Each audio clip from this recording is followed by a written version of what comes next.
Hello అండి, నమస్తే. నేను Uma. Welcome to my channel Uma చెప్పిన మాట. ఈరోజు క్రిప్సీ స్నాక్ ఐటమ్ అండి. సన్న కారపూస అప్పటికప్పుడు చాలా ఈజీగా తయారు చేసుకోవచ్చు. వంట రాని వారు కూడా తయారు చేసుకోగలిగేంత ఈజీగా తయారు చేసి చూపించబోతున్నాను. ఒకసారి మీరు కూడా తయారు చేయండి. ఇంకెందుకు ఆలస్యం, ప్రాసెస్లోకి వెళ్ళిపోదాము. ఇప్పుడు ఒక గిన్నె తీసుకొని 2 కప్పుల శనగపిండిని వేసుకోవాలి. మనం బయట దొరికే సూపర్ మార్కెట్లో దానికన్నా మనం పప్పుని మరపట్టించుకుంటే టేస్ట్ బాగుంటుందండి. ఇప్పుడు ఇందులో 3 స్పూన్ల బియ్యపిండిని వేసుకోవాలి. బియ్యపిండి వేసుకోవడం వల్ల మనకి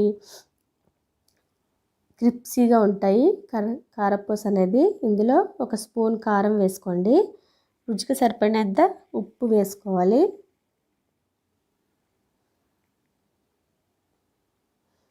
ఇవన్నీ కలుపుకోవాలి. నేను వేసినవన్నీ కరెక్ట్గానే సరిపోయాయండి. నేను కొత్తవారు ఎవరైనా తయారు చేసుకునేటప్పుడు ఇలాగ కలుపుకొని ఒకసారి పిండిని మీరు రుచి చూసినట్టయితే కారం ఉప్పు అనేది తెలుస్తుంది. సరిపోకపోతే ఇంకొంచెం కారం ఉప్పు యాడ్ చేసుకోవచ్చు. ఇప్పుడు కొద్దిగా వాటర్ వేసుకుంటూ పిండిని మనం జంతికల పిండి ఏ మాదిరిగా అయితే కలుపుకుంటామో అలా కలుపుకోవాలండి. మనకి జంతికల పిండి కన్నా ఇంకాస్త లూజ్గా కలుపుకోవాలి. అలా కలుపుకుంటేనే మనకి కారపూస అనేది క్రిప్సీగా వస్తుంది. కొంచెం జారుడుగానే ఉండాలండి పిండి. చూడండి, ఇలాగ ప్లేట్కి చేతులకి అంటుకుంటూ ఉంది కదా, ఇలాగే ఉండాలి పిండి అనేది.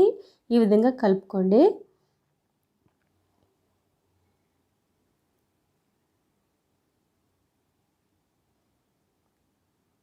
ఇప్పుడు దీన్ని పక్కన పెట్టేసుకుని మనం జంతికల గొట్టం తీసుకుని చూడండి, ఈ చిన్న కన్నాలున్న ప్లేట్ని తీసుకోవాలి కారపూస వేసుకోవడానికి.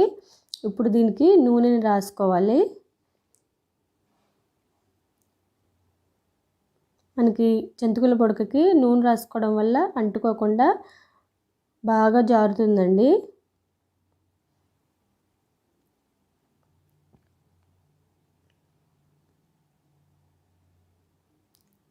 ఇలాగ నూనె రాసుకున్న తర్వాత చేతులకు కూడా కొద్దిగా ఆయిల్ రాసుకొని ఈ పిండిని కొంచెంగా తీసుకుని ఈ గొట్టంలో పెట్టుకోవాలి.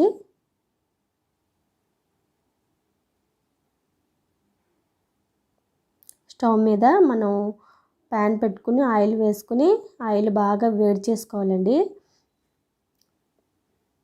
ఆయిల్ మనకి బాగా వేడిగా ఉండాలి. దీన్ని ఇలా నెమ్మదిగా హై ఫ్లేమ్లోనే పెట్టుకుని మంటని మనం ఈ కారపూస అనేది నొక్కుకోవాలండి. అప్పుడే మనకి క్రిప్సీగా వస్తుంది కారపూస అనేది. ఇలా గరిటెతో కొంచెంగా తిప్పుకుంటూ కొద్దిగా బబుల్స్ తగ్గిన తర్వాత రెండో వైపుకి టర్న్ చేసుకుని వేపుకోవాలి. చాలా తొందరగానే వేగిపోతుందండి కారపూస అనేది, ఎక్కువ టైం తీసుకోదు.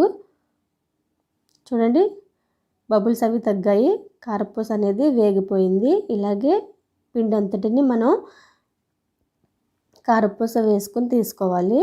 మనం మంటని మరీ మీడియం ఫ్లేమ్లో పెట్టి చేయకూడదండి. మన తక్కువ మంట అయితే ఆయిల్ పీల్చేస్తుంది, ఎక్కువ మంట అయితే తొందరగా మాడిపోతుంది. కాబట్టి చూసుకుని జాగ్రత్తగా వేసుకోవాలి.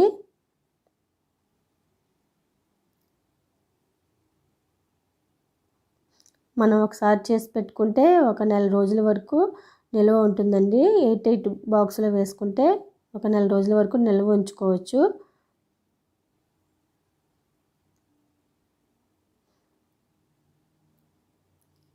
ఇలాగా బబుల్స్ అన్ని తగ్గిన తర్వాత మొత్తం తీసేసుకోవాలి.